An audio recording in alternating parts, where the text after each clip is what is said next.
আসসালামু আলাইকুম। এরকম আর্জেন্টিনা বা ব্রাজিলের যে কোনো দেশের পতাকা দিয়ে টি-শার্ট পিকচার এডিট কিভাবে করবেন, খুব সিম্পল উপায়ে সে সম্পর্কে বিস্তারিত জানতে পারবেন এই ভিডিওতে।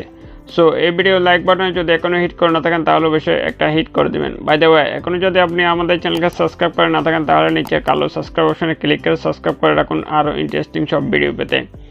এই ভিডিওর ডিসক্রিপশন বক্সে আর্জেন্টিনা ও ব্রাজিলের ছবির লিঙ্ক আছে, প্রয়োজনীয় লিঙ্কে ক্লিক করে ছবি ডাউনলোড করে নিতে পারেন, এডিটের কাজে আসবে। দর্শক, বিস্তারিত জানতে ভিডিওটা না টেনে শেষ পর্যন্ত দেখুন। সো প্লে স্টোরে আসার পর আপনি এখানে চার্জ অপশন দেখতে পাচ্ছেন, চার্জ অপশনের উপর আপনি ক্লিক করবেন। এখানে আপনি চার্জ করবেন পিক্সআর্ট। সো পিক্সআর্ট লিখে চার্জ করলে আপনি আপনার যে কাঙ্ক্ষিত অ্যাপ্লিকেশন এটা আপনি পেয়ে যাবেন। সো এখানে এটা যদি আপনার ইনস্টল করা না থাকে আগে থাকতে, সো আপনি ইনস্টল করে নেবেন। সো আমার যেহেতু ইনস্টল করা আছে, সো আমি ওপেন করতেছি। সো ওপেন করার পর আপনি এরকম ইন্টারফেস দেখতে পারবেন, এরপর আপনি এই যে নিচে প্লাস এখন দেখতে পাচ্ছেন, এটার উপর আপনি ক্লিক করে দিবেন। এটার উপর ক্লিক করে দিলে আপনার গ্যালারির এখানে সমস্ত ফটো আপনি এখানে দেখতে পারবেন। সো এখানে গ্যালারি থেকে আমি একটা নর্মাল ফটো সিলেক্ট করতেছি। আপনি আপনার নিজের ফটোটা এখানে নিতে পারেন। সো আমি একটা নর্মাল ফটো সিলেক্ট করতেছি। সিলেক্ট করার পর আপনি ফটোতে দেখতে পারবেন। এরপর আপনি এখানে নিচে দেখতে পারবেন অসংখ্য অপশন রয়েছে। এখান থেকে আপনি অ্যাড ফটো নামে একটা অপশন রয়েছে। সো এটার উপর আপনি ক্লিক করে দেবেন। সো অ্যাড ফটোর উপর ক্লিক করে দিচ্ছি। সো এটার উপর ক্লিক করে দিলে এখানে আপনি আর্জেন্টিনা বা আপনার সমর্থক অনুযায়ী ব্রাজিল যার যেভাবে আপনি ডিজাইন করতে চান না কেন সেভাবে আপনি ফটোটা একটা সিলেক্ট করে নেবেন। সো আমি আর্জেন্টিনা ফটোটা সিলেক্ট করতেছি। আপনি ইচ্ছা হলে আর্জেন্টিনাও নিতে পারেন, ইচ্ছা হলে ব্রাজিলও নিতে পারেন। সিস্টেম কিন্তু একই।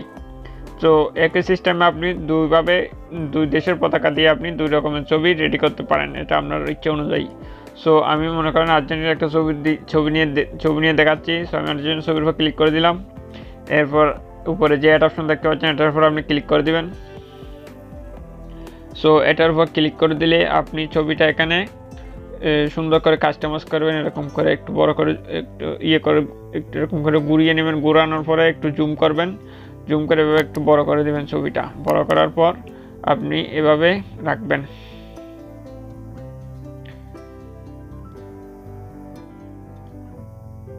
ছবিটা ঠিক এভাবে কাস্টমাইজ করবেন। কাস্টমাইজ করার পর আপনি এই যে উপরে দেখতে পাচ্ছেন একটা অপশান, সো এটার উপর আপনি ক্লিক করে দিবেন। এটার উপর ক্লিক করে দেওয়ার পর আবার নিচে দেখে ইনভেটার নামে একটা অপশন রয়েছে। সো এটার উপর আপনি ক্লিক করে দিবেন।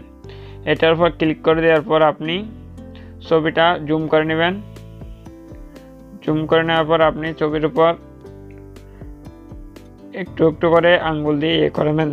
দেখবেন এখানে আপনার আর্জেন্টিনার যে পতাকা রয়েছে পতাকাটা এখানে হচ্ছে। সো আপনি এখানে যে সাইজের নামে একটা অপশন রয়েছে সেই সাইজটা আপনি এখন 50 দেখাচ্ছে, এখান থেকে আপনি একদম কমিয়ে নেওয়ার পর আপনি ছবিটা জুম করবেন। জুম করে আগে একদম এই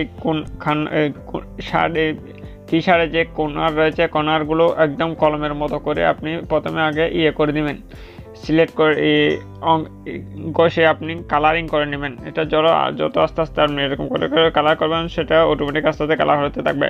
সো আপনি যত সময় নিয়ে এই কালারটা করবেন তত আপনার ফটোটা অনেকটা সুন্দর হবে। সো আমি সম্পূর্ণ কালার করতেছি, কালার করে এরপর বিস্তারিত বলতেছি।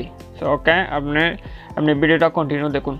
সো এভাবে ঘষে আপনি এটা করার পর এভাবে আপনার ছবিটা হয়েছে। এরপর দেখতে পাচ্ছেন আপনি একটু ছবির বাইরে আপনার অনেকটা দাগটা চলে গেছে, মানে কালারিংটা চেঞ্জ হয়ে গেছে। সো এগুলো আপনি খুব সহজে রিমুভ করবেন। রিমুভ করার জন্য আপনি প্রথমে এখানে রাইট অপশন দেখতে পাচ্ছেন এটার উপর আপনি ক্লিক করবেন। এটার উপর ক্লিক করার পর আপনি রাইট অপশনে ক্লিক করবেন। রাইট অপশনে ক্লিক করার পর আপনি আবার এই যে সাদা অপশন দেখতে পাচ্ছেন এটার উপর আপনি ক্লিক করে দিবেন। এটার উপর ক্লিক করে দেওয়ার পর ইরেস নামে একটা অপশন দেখতে পাচ্ছেন। সো এটার উপর আপনি ক্লিক করবেন। এটার উপর ক্লিক করে আপনি আবার এগুলো আস্তে আস্তে আপনি এভাবে রিমুভ করবেন। যেগুলো আপনার দাগের বাইরে চলে গেছে সেগুলো আপনি আবার আস্তে আস্তে আপনি রিমুভ করে দেবেন। সুন্দর করে এভাবে রিমুভ করবেন। রিমুভ করার পর আপনি উপর রাইট অপশন দেখতে পাচ্ছেন এটার উপর আপনি ক্লিক করে দেবেন। এটার উপর ক্লিক করে দিলে এখানে নিচে অসংখ্য অপশন দেখতে পারবেন। এখানে আপনি ব্লেন্ড নামে একটা অপশন রয়েছে দেখতে পাচ্ছেন ব্লেন্ড, এটার উপর আপনি ক্লিক করে দেবেন। এটার উপর ক্লিক করে দেওয়ার পরে আপনি একটু মাল্টিপ্লায়ের উপর ক্লিক করে দেবেন। মাল্টিপ্লায়ের উপর ক্লিক করে আপনি রাইট অপশনের উপর ক্লিক করে দেবেন। সো রাইট অপশনের উপর ক্লিক করে দিলে আপনি ছবিটা অনেকটা আপনি চকচকে এবং পকপকে দেখতে পারবেন। এভাবে আপনি খুব সহজে এখানে বোঝা যাচ্ছে না যে আপনি ছবিটা করছেন না, আপনি পতাকা দিয়ে এডিট করছেন। সো এখানে দেখতে পাচ্ছেন ছবিটা অনেকটা চকচকে এবং টকটক হয়েছে।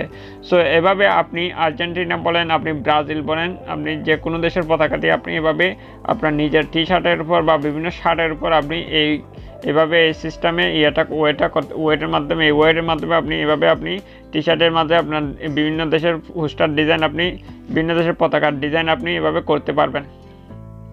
সো ছবিটা সেভ করার জন্য আপনি এই যে উপরে এর অপশন দেখতে পাচ্ছেন, এটার উপর আপনি ক্লিক করবেন। সো নিচে সেভ অপশন দেখতে পাচ্ছেন, সেভ অপশন উপর ক্লিক করবেন। সেভ অপশন উপর ক্লিক করলে আবার নিচে সেভ অপশন দেখতে পাচ্ছেন। সো এটার উপর আপনি ক্লিক করে দিবেন। সো এটার উপর ক্লিক করে দিলে এখানে উপরে দেখতে পাচ্ছেন আপনি গ্যালারি একটা অপশন রয়েছে। সো গ্যালারির উপর আপনি ক্লিক করে দিবেন। গ্যালারির উপর ক্লিক করে দিলে এটা অটোমেটিক আপনার গ্যালারিতে সেভ হয়ে যাবে। সো বন্ধুরা, এভাবে আপনি খুব সহজেই আপনার যে বিভিন্ন দেশের ফুটবলের যে সাপোর্ট রয়েছে, আপনি এভাবে বিভিন্ন দেশের পতাকা দিয়ে আপনি নিজের টি শার্টের উপর এভাবে আপনি ছবি এডিট করে আপনার করতে পারবেন খুব সহজেই। সো বন্ধুরা, এই হচ্ছে আজকের ভিডিও ভালো লাগলে অবশ্যই একটা লাইক করে দেবেন। আর আমাদের চ্যানেলটা যদি এখন আপনি সাবস্ক্রাইব করে না থাকেন তাহলে অবশ্যই সাবস্ক্রাইব করে সাথে থাকবেন, কারণ আমরা বিভিন্ন নিত্য নতুন টিপস এবং টিক্সের টিউটোরিয়াল নিয়ে আসি এই চ্যানেলে। সো সবাই ভালো থাকবেন, আল্লাহ হাফেজ।